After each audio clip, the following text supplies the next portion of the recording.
Hello students, today I will making a first video lectures for a BSc first year microbiology students, paper 2nd unit 1st, that is microbial world and control of microorganisms.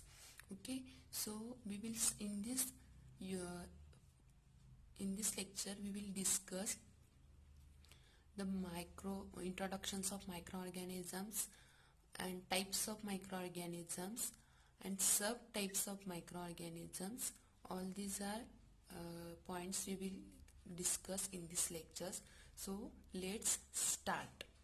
First of all, introductions of types of microorganisms. So microorganisms are very minute life forms or agents that not highly differentiated. Microbial world very diverse types of microorganisms. Means what? Microorganisms are present in everywhere of earth. Okay, microorganisms पृथ्वीवरती असा कोणताही part नाही आहे, area नाही ज्यावरती मायक्रोऑर्गॅनिझम्स present नाही. Even ते आपल्या बॉडीवरती आणि आपल्या बॉडी इनसाइड द बॉडी देखील मायक्रोऑर्गॅनिझम्स प्रेझेंट असतात. तर असे हे लाईव्ह फॉर्ममध्ये अगदी मायन्यूट फॉर्ममध्ये जे एजंट आहेत किंवा मायक्रो ऑर्गॅनिझम्स आहेत त्यांचे डिफरन्शिएट किंवा इझिली त्यांना डिफरन्शिएट करता येत नाही. तर त्यांचे दोन ग्रुप्स बनवलेत, that is acellular and cellular microorganisms. Under this group we will discuss which microorganisms are include. Okay, in a cellular group of microorganisms include viruses, viroids and prions. Okay, and cellular microorganisms consist of unicellular, that is single cell. Uni means single cell, and multicellular means many, containing many cells or more than one cells, that is algae, fungi or molds and protozoas. Okay, आपण या आधी 12th मध्ये देखील याचे characteristics बघितलेले आहेत, algae, fungi, moulds and प्रोटोझोआचे. Okay, so next is general characteristics of viruses. Okay, viruses काय आहे तर acellular group of microorganisms मधला हा पहिला मायक्रो ऑर्गॅनिझम्स आहे व्हायरसेस. तर व्हायरसेसचे जनरल कॅरेक्टरिस्टिक्स काय काय असणार आहेत तर first of all they are acellular in nature. Means what? Acellular means what? They म्हणजेच काय, त्यांना एक सेलचं स्ट्रक्चर नसणार आहे किंवा एक स्पेसिफिक सेल त्यांच्यामध्ये तयार, सेल जशी आपल्याला बघायला मिळते ॲनिमल सेल्स किंवा प्लांट सेल्स. ओके, तशी सेल्स ह्या व्हायरस मायक्रो ऑर्गॅनिझम्सकडे नसणार आहे. म्हणजेच काय, कोणतेही सेल किंवा सेल्युलर स्ट्रक्चर ह्या व्हायरसेसमध्ये आपल्याला बघायला मिळणार नाही. Okay, so these are the obligate intracellular parasites, that is they require living cell for their growth. Means what? Intracellular parasites म्हणजेच काय, ते स्वतःहून जिवंत राहू शकत नाहीत. त्यांना जिवंत राहण्यासाठी दुसऱ्या सेल्सवरती डिपेंड राहावं लागतं. ओके, म्हणजेच काय, दुसऱ्या एखाद्या होस्ट बॉडीच्या आतमध्ये एंटर गेला व्हायरस तरच काय होणार आहे, तो लाईव्ह फॉर्ममध्ये असणार आहे. म्हणूनच काय केले, इंट्रासेल्युलर पॅरासाइट्स. पॅरासाइट्स म्हणजेच काय, जो दुसऱ्यावरती डिपेंड राहणार आहे असा पॅरासाइट्स, आणि intracellular inside the cell. Okay, the third characteristics of viruses, they are ultra microscopic in size, smaller than bacteria, their size measured in nanometer. Okay, they are ultra microscopic in size means what? They require electron microscopes for the measurement of size. Okay, म्हणजेच काय, viruses इतका minute आहे की त्याचं measurement करण्यासाठी ultra म्हणजेच काय, electron मायक्रोस्कोपची गरज असते आणि त्याची साईज जी आहे ती नॅनोमीटर या युनिटमध्ये काउंट केली जाते. Next, they are able to pass through bacteria proof filters. Means what? They are able to pass through bacteria proof filters. म्हणजेच काय, तर ह्या व्हायरसेसची एक हिस्ट्री काय आहे की ज्यावेळी व्हायरस कधी फाइंड आउट केला की किंवा जेव्हा व्हायरसचा शोध लागला तो कशा पद्धतीनं लागला गेला तर ज्यावेळी पहिल्यांदा टोबॅको प्लांटवरती ज्यावेळी एक डिसीज, एक वेगळ्या टाईपचा डिसीज ज्यावेळी आढळला गेला, त्यावेळी काय केलं की सायंटिस्टनी रिसर्च चालू केला त्या डिसीजचा. त्यावेळी काय लक्षात आलं की ज्यावेळी हा डिसीज कॉज करणारा एजंट बॅक्टेरियोलॉजिकल फिल्टर्समधून देखील पास आउट झाला, त्यावेळी त्यांच्या लक्षात आलं की हा जो पॅथोजन आहे, डिसीज कॉज करणारा जो पॅथोजन आहे तो बॅक्टेरिया नसून एक वेगळाच एजंट आहे. आणि हे लक्षात आल्यानंतर काय झालं की त्या एजंट्सना व्हायरस असे नाव दिलं गेलं आणि तेव्हापासूनच ह्या व्हायरसचा रिसर्च किंवा स्टडी चालू केले गेलेला आहे. म्हणूनच काय सांगितले की they are able to pass through bacteria, म्हणजेच काय बॅक्टेरियोलॉजिकल फिल्टर्स असतात आणि ह्या फिल्टर्समधून देखील हा व्हायरस इझिली पास होऊ शकतो. हे त्याचे जनरल कॅरेक्टरिस्टिक्स आहे. They behave like chemicals. They get precipitated by chemicals like ammonium sulfate, ethanol or polyethylene glycol. Means they behave like chemicals. म्हणजेच काय केमिकल्स सारखे ते बिहेवियर त्यांचं असतं आणि ते प्रेसिपिटेट होतात कधी तर अमोनियम सल्फेट त्यांची पीपीटी फॉर्म होते. पीपीटी माहिती आहे, म्हणजेच काय क्रिस्टलाइन फॉर्म मध्ये असतात ते. आणि ज्यावेळी हे व्हायरसेस अमोनियम सल्फेट और इथेनॉल और पॉलीइथिलीन ग्लायकॉल ह्या केमिकल्सच्या कॉन्टॅक्टमध्ये ज्यावेळी हे व्हायरसेस येणार आहेत त्यावेळी काय होते तर त्यांची पीपीटी फॉर्म होते, क्रिस्टलाइन फॉर्ममध्ये ते जातात. आणि शेवटचं जे कॅरेक्टरिस्टिक्स आहे ते they behave as living inside the cell and non living when outside the cells. म्हणजेच मी तुम्हाला एक्सप्लेन केलं याआधी तसं की ते ज्यावेळी सेल्सच्या आतमध्ये असणार आहेत त्याचवेळी ते लिव्हिंग फॉर्ममध्ये असणार आहेत आणि ज्यावेळी ते सेल्सच्या आउटसाइड असणार आहेत तेव्हा ते नॉन लिव्हिंग फॉर्ममध्येच असणार आहेत. म्हणजेच काय they behave like living and non living both conditions. Okay, so next slide is virion. आता व्हायरस आणि व्हायरॉन मध्ये काय डिफरन्स आहे तर हा व्हायरॉन आहे तो व्हायरसचाच काय आहे एक पार्ट आहे, एक पार्टिकल आहे. इथं म्हणलंय बघा व्हायरस पार्टिकल. ओके, म्हणजेच काय व्हायरसचा व्हायरस आणि व्हायरॉन मध्ये फार काही वेगळं नाही आहे. तर व्हायरसचा एक पार्टिकल म्हणजेच व्हायरॉन आहे. ओके, तर कॅरेक्टरिस्टिक्स काय काय आहेत they are non replicating whole infective virus particles present outside a cell. म्हणजेच काय आउटसाइड सेल प्रेझेंट असणार आहे हा व्हायरॉन. आता व्हायरस जो होता तो इनसाइड होता आणि ज्यावेळी तो इनसाइड होता त्यावेळी काय होणार आहे होत होतं की त्यांचं रेप्लिकेशन होत होतं. ओके, आणि हा व्हायरॉन जे आहे तो सेल्सच्या बाहेर असणार आहे आणि इन्फेक्टिव्ह व्हायरस पार्टिकल आहे. Okay, they are made up of outer protein shell and nucleic acids. Protein shell is called known as capsid. म्हणजेच काय ते कशापासून हा व्हायरॉन पार्टिकल तयार झाला, व्हायरस पार्टिकल तयार झालाय तर प्रोटीन शेल पासून तयार झालेला आहे आणि त्याच्यामध्ये न्यूक्लिक ऍसिड असणार आहे. न्यूक्लिक ऍसिड्स म्हणजेच काय डीएनए किंवा आरएनए अशा टाईपचे न्यूक्लिक ऍसिड्स या प्रोटीन शेलमध्ये प्रेझेंट असणार आहे. आणि या प्रोटीन शेललाच काय म्हणले कॅप्सिड. ज्यावेळी आपण याचं स्ट्रक्चर व्हायरसेसचं स्ट्रक्चर ज्यावेळी बघू नेक्स्ट स्लाइडमध्ये त्यावेळी तुम्हाला हे लक्षात येईल प्रोटीन शेल किंवा न्यूक्लिक ऍसिड किंवा कॅप्सिड कशाला म्हणायचं. So next point is some viruses have envelope covering the capsids. The viruses with envelope call envelope vaccines. Okay, ज्यावेळी या व्हायरसेसना एनव्हलप असणार आहे आउटर कव्हरिंग जे असणार आहे त्यांना कॅप्सिड म्हणतो. असं कॅप्सिड ज्यावेळी ज्या व्हायरसना असणार आहे त्यांना एनव्हलप व्हायरस असे म्हटलं गेलेलं आहे. Okay, their genetic material may be DNA or RNA but not both. म्हणजेच काय मी मगाशी म्हटलं तुम्हाला की प्रोटीन शेलच्या आतमध्ये न्यूक्लिक ऍसिड असणार आहे डीएनए किंवा RNA as a genetic material म्हणून हा व्हायरॉनमध्ये प्रेझेंट असतो. डीएनए किंवा आरएनए दोन्ही न्यूक्लिक ऍसिड्स एकाच व्हायरसेसमध्ये कधीही प्रेझेंट नसतात. ओके, आता इथं म्हटले की the DNA may be either single stranded और डबल स्ट्रँडेड.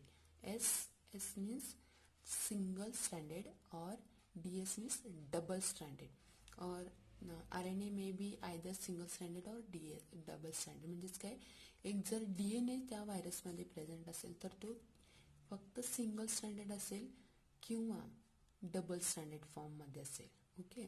आणि जर RNA प्रेझेंट असेल तर तो सिंगल स्ट्रँडेड फॉर्ममध्ये असेल किंवा डबल स्ट्रँडेड RNA फॉर्ममध्ये असेल. ओके. हे फार सिंपल आहे. They do not have their own protein synthesizing machinery, metabolic process. They utilize cells ribosomes for the synthesis of viral proteins. Means what? कोणत्याही टाईपचं प्रोटीन सिंथेसाइज किंवा मेटाबॉलिक प्रोसेस म्हणजेच काय, एनर्जी फॉर्म करण्याचं त्यांच्यामध्ये मशीन प्रेझेंट नसणार आहे या व्हायरसेसमध्ये. तर काय होणार आहे, they utilise cells ribosomes for the synthesis of viral proteins. म्हणजेच काय, ते सेल्स रायबोसोम्स आहेत त्यांच्यासाठी काय होणार आहे, हे व्हायरल प्रोटीन सिंथेसिस होणार आहेत. They R host specific. म्हणजेच काय, जसा जो ॲनिमल असेल तर ॲनिमलला कॉज करणारा एक वेगळा व्हायरस असेल, जो ॲनिमलला कॉज करणारा डिसीज करणारा व्हायरस असेल तोच प्लांट होस्टला डिसीज कॉज करणार नाही. म्हणजेच काय, जो होस्ट जे असणार आहेत म्हणजे ह्यांच्यामध्ये ह्युमन बिंग्स असतील, प्लांट्स असतील, ॲनिमल्स असतील, असे वेगवेगळे होस्ट जे असणार आहेत त्या होस्टनुसार हे व्हायरसेस चेंज होणार आहेत. तुमच्या लक्षात आले इथे. आता आपण नेक्स्ट स्लाइड बघूया. आता इथं काय बघा, morphology, size, structure and shape आहे. आता मी मगाशी म्हटलं की एन्व्हलप वॅक्सिन्स. आता एन्व्हलप वॅक्सिन्स म्हणजेच काय, त्यांच्या आउटर मोस्ट काय आहे, हे जे आहे ते प्रोटीन शेल आहे आणि हे डॉट डॉट दाखवलेत. परत ते प्रोटीन शेलला कव्हर केले ते लिपिड आहेत, हेड आणि टेल म्हणतात त्यांना. आणि हे काय आहे, आत एन्व्हलप आहे आणि ह्या एन्व्हलपच्या आत म्हणले की जो एक ब्लॅक कलरचं झिगझॅग मोशनमध्ये जे दाखवलंय, गुंडाळी करून ठेवलेलं, तर काय आहे, न्यूक्लिक ॲसिड आहे. खाली लेबलिंग केले बघा, हे न्यूक्लिक ॲसिड्स आणि ह्या प्रोटीन शेललाच काय म्हटले, capsid. Okay. So envelope vaccine enclose within lipid membrane म्हटले. म्हणजेच काय, ज्यावेळी एन्व्हलप व्हायरसेस असणार आहे त्यावेळी त्यांचं आउटर मोस्ट कव्हरिंग जे असणार आहे याला लिपिड म्हटलं बघा मी. लिपिड मेम्ब्रेननी कव्हर केलेलं असतं आणि ते हे लिपिड मेम्ब्रेन आहे ते हीटला सेन्सिटिव्ह असतं. ज्यावेळी हीट त्यांना मिळेल त्यावेळी काय होणार आहे, हे लिपिड मेम्ब्रेन डिनॅच्युअर होणार आहे. सॉरी. आता नेक्स्ट आहे non envelope viruses. Lacks a bilayer lipid membrane. यांच्यामध्ये लिपिड मेम्ब्रेन प्रेझेंट नसणार नाही, म्हणूनच म्हणते त्यांना नॉन एन्व्हलप. आणि हीट रेजिस्टन्स, कारण त्यांच्या आउटर मोस्ट कव्हरिंगला लिपिड मेम्ब्रेन प्रेझेंट नसल्यामुळं त्यांना हीट रेजिस्टन्स असणार आहेत हे नॉन एन्व्हलप वॅक्सिन्स. आता कॅप्सिड हे प्रोटीन शेल आहे, षटकोनी जे दाखवले हे प्रोटीन शेल आहे, त्यालाच कॅप्सिड म्हणायचं. आणि आत जो गुंडाळी करून ठेवलेला ब्लॅक कलरची जी लाइनिंग दाखवली ते आहे न्यूक्लिक ॲसिड. असं हे व्हायरसेसचं स्ट्रक्चर असतं. आता नेक्स्ट बघूया आपण. आता हे आहेत ते वेगवेगळे शेप्स आहेत, कशाचे, व्हायरसेसचे शेप्स असणारे आहे, शेप आहेत. The shape of viruses may be icosahedral, made of equilateral triangles fused in spherical shapes. आता फर्स्ट जो आहे इकोसायड्रल सिमेट्री, ह्याच्यामध्ये तुम्ही जर बघितलं तर प्रत्येक ह्याला आपण ट्रायंगल आपल्याला बघायला मिळतो बघा, म्हणूनच काय म्हणतात त्याला इकोसायड्रल सिमेट्री म्हणले. नेक्स्ट आहे ते एन्व्हलप वॅक्सिन्स. म्हणजेच काय, आउटर मोस्ट कव्हर आहे तो लिपिड मेम्ब्रेननी तयार झालेला आहे, आतमध्ये षटकोनी आहे तो प्रोटीन शेल आहे, त्यालाच कॅप्सिड म्हणायचं. आणि हा ब्लॅक कलरचा पार्ट आहे त्याला न्यूक्लिक ॲसिड म्हणायचं. ओके. आता हा जो सिलेंड्रिकल दाखवलाय बघा, सॉरी हेलिकल दाखवलाय, हा हेलिकल फॉर्मचा आहे तो टोबॅको मोझॅक व्हायरस. म्हणजे टोबॅको प्लांटला जो काज करणारा एकमेव जो डिसीज आहे तो TMEV व्हायरस हा. त्याचा शेप असा हेलिकल फॉर्म मध्ये आपल्याला बघायला मिळणार आहे. आणि हा व्हायरसेस मध्ये काय असणार आहे बाळांनो, तर DNA असणार. DNA as a nucleic acids म्हणून प्रेझेंट असणार आहे. तर ह्याच्यामध्ये प्रोटीन शेल आहे, त्याला कॅप्सिड म्हणतात. कोड प्रोटीन सब युनिट्स, आणि ह्याच्यामध्ये डिफरंट सब युनिट्स, प्रोटीनचे सब युनिट्स आहेत. आता helical virus, tobacco mosaic virus. आता नेक्स्ट आहे तो कॉम्प्लेक्स व्हायरस बॅक्टेरियोफाज. आता बॅक्टेरियोफाज मध्ये काय काय सांगितलं, कॅप्सिड हेड आहे, nucleic acid as a DNA, collar, sheet, base plate, spikes, tail fibres. असं हे बॅक्टेरियोफाजचं स्ट्रक्चर आहे. This is the different shapes of viruses. Okay, so next we will discuss that is replications of viruses. Means what? Replication means what? They replicate. How they are replicate or how the reproduction is carried out in viruses. Okay, त्यांचं reproduction कसं होणार आहे, तर virus are intracellular parasites. They have to multiply inside the host cell. Viral replication involves attachments and entry. Means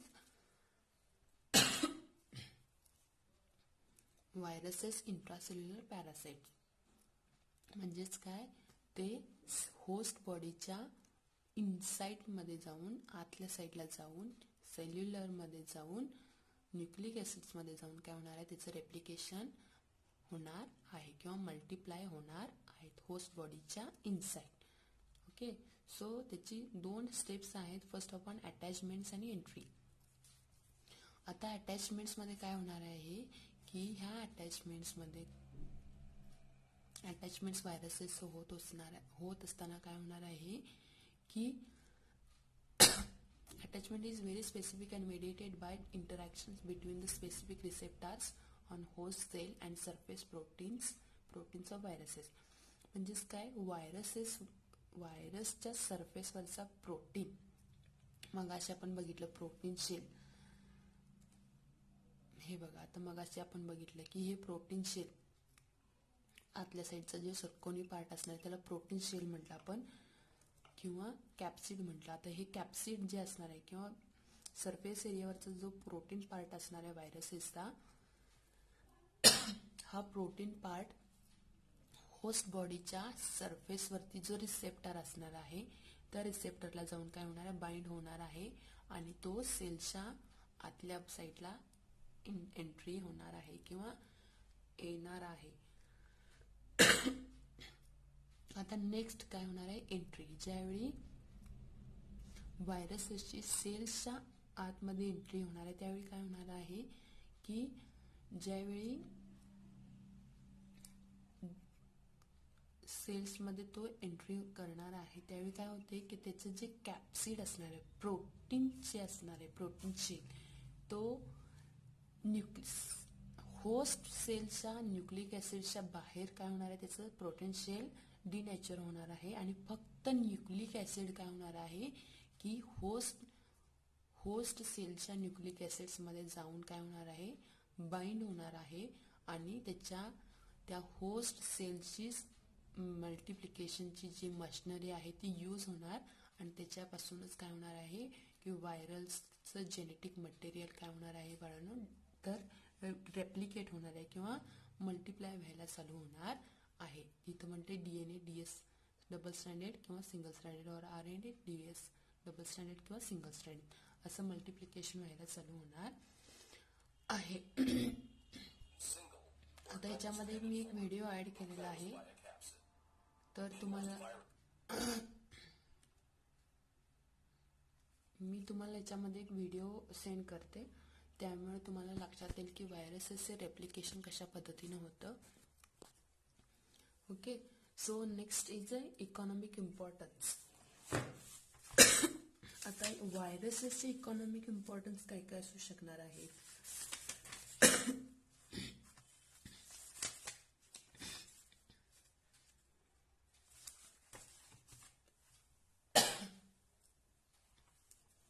व्हायरसेसची economic importance काय काय तर first useful activity the insect viruses are use bio control agents to control insects based on crops.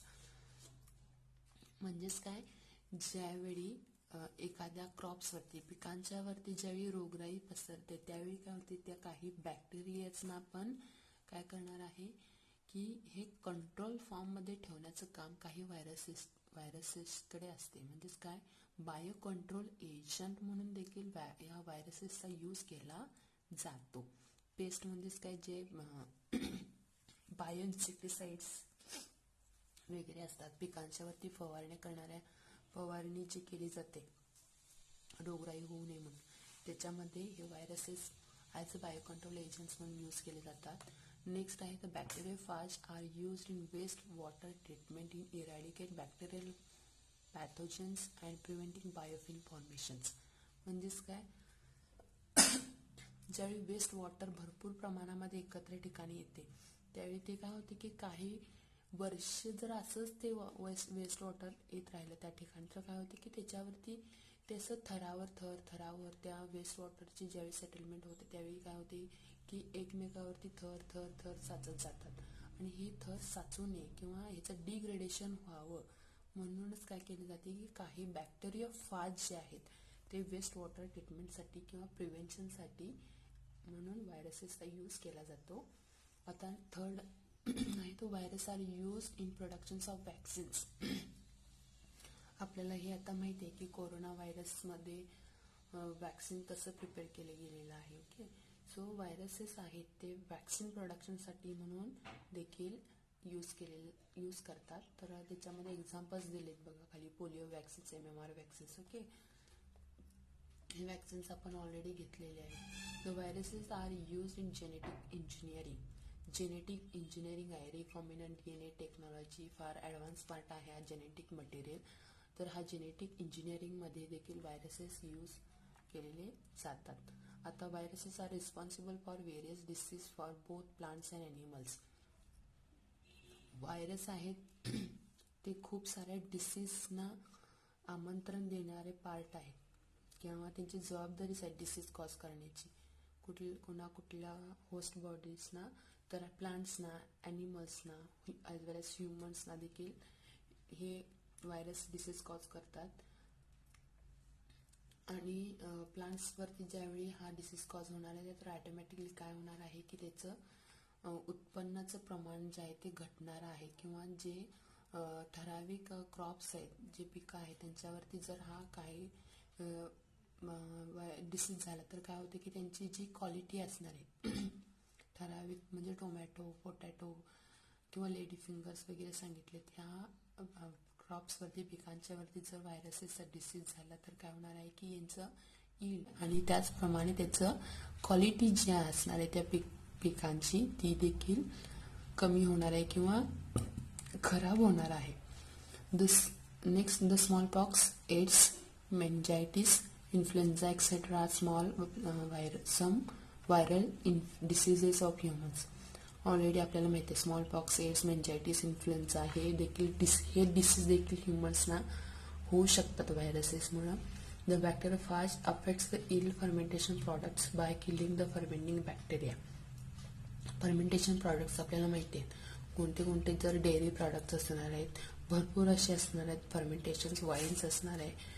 ह्याच्यामध्ये काय होतं की हे बॅक्टेरियोफाज जे असणार आहेत ते फर्मेंटिंग करणारे बॅक्टेरियाजनाच मारून टाकतात. त्याच्यामुळे काय होतं की फर्मेंटेशन प्रॉडक्ट्स देखील त्यांचं इल्ड कमी होऊ शकतं.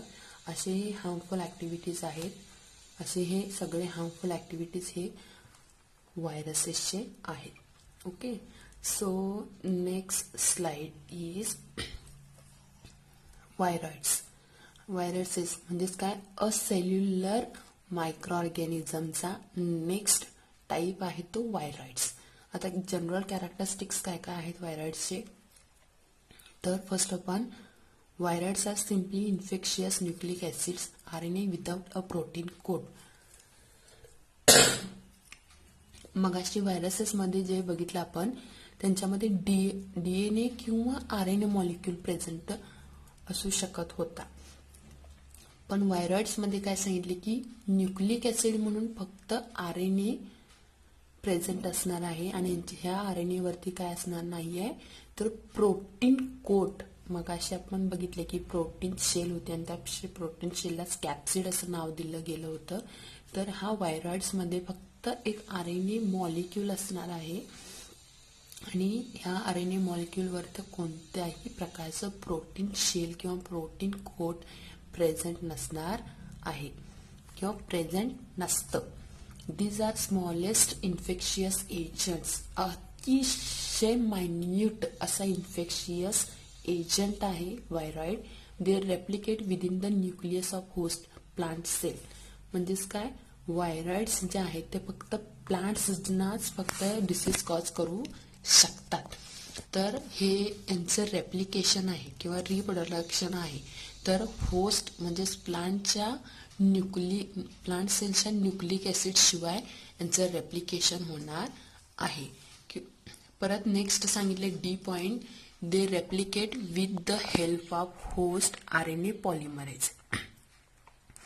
ते होस्ट बॉडीच्या न्यूक्लिक ऍसिड शिवाय रेप्लिकेट होऊ शकतात किंवा ज्यावेळी होस्टचा RNA polymerase enzyme RNA polymerase second. This is very important enzymes for the replications of these viroids. Host cell मधला RNA पॉलिमरेज सेकंड हा एन्झाईम काय होतो की या व्हायरॉइड्सच्या रेप्लिकेशन्सला मदत करतो. They do not encode any proteins. यांच्या आधीच म्हटले की विदाउट अ प्रोटीन कोड. ह्या मॉलिक्यूल RNA मॉलिक्यूल वरती कोणत्याही प्रकारचं प्रोटीन कोट नसल्यामुळे काय होणार आहे की होस्ट सेलमध्ये ज्यावेळी प्रोटीन्स कोड्स असणार आहेत ते प्रोटीन कोड ते एन्कोड करू शकत नाही. They do not encode any proteins. आता व्हायरॉइड्सची साईज काय सांगितले, viroids of some ranges from 200 to 400 nanometre nucleotides. काय सांगितले, viroid size of RNA ranges. व्हायरॉइड्सची जी रेंज आहे किंवा जी त्यांची मेजरमेंट ही नॅनोमीटरमध्ये केली जाते आणि ती साईज जी आहे ती 200 किंवा 400 नॅनोमीटर एवढी असू शकते. न्यूक्लियोटाइड्स, न्यूक्लियोसाइड्स आणि न्यूक्लियोटाइड्स अशा दोन कन्सेप्ट आहेत. ते ऑलरेडी आपल्याला 12th मध्ये झालेलं आहे. Okay, so next slide is economic importance of viroids.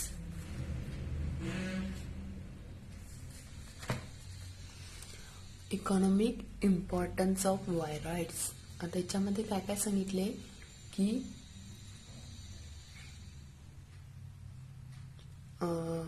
First of all व्हायरॉइड्स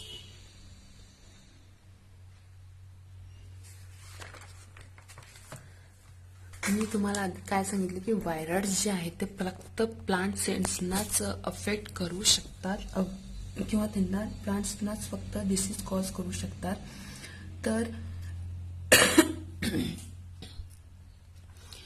याच्यामध्ये वेगवेगळे टाइप्सचे क्रॉप्स सांगितलेत. त्याच्यामध्ये आपण बघूया याच्यामध्ये की हार्मफुल अस्पेक्ट्स काय काय आहेत ते आधी बघूया आपण. तर व्हायरॉइड्स infect economically important crops and affects yields and quality.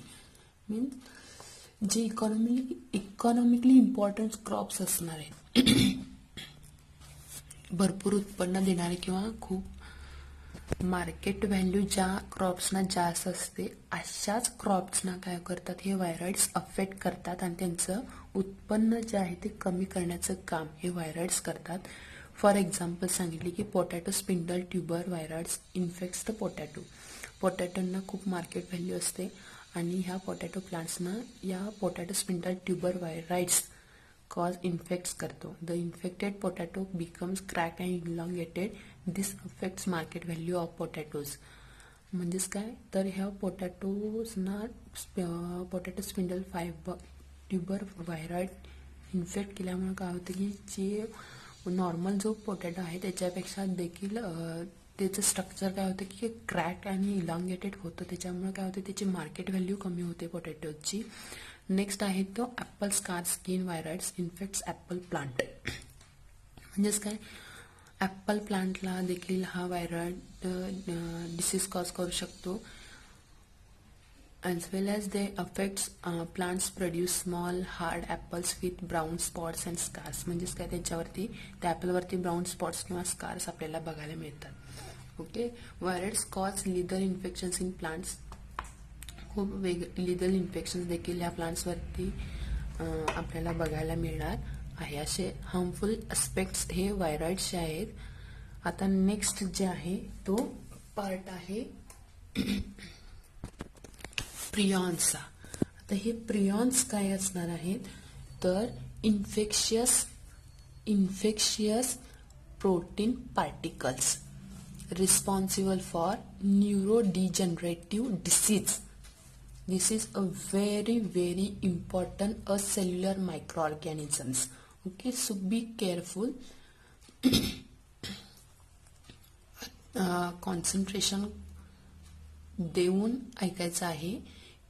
Prions infectious protein particles responsible for neurodegenerative disease. Okay, तर कॅरेक्टरिस्टिक्स काय काय आहेत ते फर्स्ट आपण बघूया. They are proteinaceous infectious particles. They don't have DNA or RNA. Means first आपण viruses बघितले की व्हायरसेस मध्ये न्यूक्लिक ऍसिड म्हणून डीएनए किंवा आरएनए प्रेझेंट होता. नेक्स्ट बघितलं आपण वायरॉन जे बघितलं तो व्हायरसेसचा एक पार्ट म्हणून वायरॉन होता. नेक्स्ट बघितलं व्हायरॉइड्स बघितले आपण, आणि ह्या व्हायरॉइड्स मध्ये फक्त आरएनए मॉलिक्यूल होता आणि त्याच्यावरती प्रोटीन कोड प्रेझेंट नव्हता. ओके, आणि जो हा प्रियॉन्स आहे, ह्या प्रियॉन्स फक्त काय आहे, प्रोटीनचा एक पार्टिकल आहे. काय आहे, प्रोटीनचा एक इन्फेक्शियस पार्टिकल म्हणून प्रियॉन्स तयार झालेला आहे. They don't have DNA or RNA. इथं म्हटले डीएनए किंवा आरएनए मॉलिक्यूल त्यांच्यामध्ये प्रेझेंट नसतो. तो फक्त काय आहे, प्रोटीनचा एक इन्फेक्शियस पार्टिकल आहे. Okay, so next is it, they are resistance to ultraviolet light which normally activates the viruses. Ultraviolet लाईटला हे प्रियॉन्स रेजिस्टन्स असतात आणि ते जे which normally inactivates the viruses. Okay, ज्यावेळी व्हायरसेस अल्ट्राव्हायोलेट लाईटला इनएक्टिवेट्स होऊ शकतात, पण हे प्रियॉन्स जे आहेत ते अल्ट्राव्हायोलेट लाईटला इनएक्टिवेट फॉर्म होऊ शकत नाहीत. Okay, resistance due to the absence of nucleic acids. का होत नाहीत इनएक्टिवेट अल्ट्राव्हायोलेट लाईटला, तर त्यांच्यामध्ये डीएनए किंवा आरएनए असे न्यूक्लिक ऍसिड्स प्रेझेंट नाहीये, त्याच्यामुळे हे अल्ट्राव्हायोलेट लाईटला रेजिस्टन्स आहेत. आता नेक्स्ट काय आहे, the prion disease may be hereditary, infectious and sporadic. Prion disease सांगितले की मे बी हेरिडिटरी, इन्फेक्शियस किंवा स्पोरॅडिक असे यांचे डिसीज आहेत. आता हे प्रियॉन्स आहेत, खूप डेंजरस पार्ट आहेत हे प्रियॉन्स. तर ह्या प्रियॉन्समुळे काय काय होणार आहे, ह्युमन्समुळे तुम्हाला माहिती आहे की म्युटेशन्स असणार आहेत किंवा प्रोटीन्समध्ये अमायनो ऍसिड्स प्रेझेंट असतात, आणि हे प्रियॉन्स आहेत ते फक्त प्रोटीन पार्टिकल्स आहेत. आणि ह्या प्रोटीन्समध्ये ज्यावेळी अमायनो ऍसिड्स प्रेझेंट असणार आहेत आणि ह्या अमायनो ऍसिड्सचं मिसफोल्डिंग होत जातं, आणि काय होतं की न्यूरो डिजनरेटिव्ह डिसीज फॉर्म होतात. आणि हे न्यूरो डिजनरेटिव्ह डिसीज आहेत ते लाईफ टाईम कधीही क्युअर होऊ शकत नाहीत.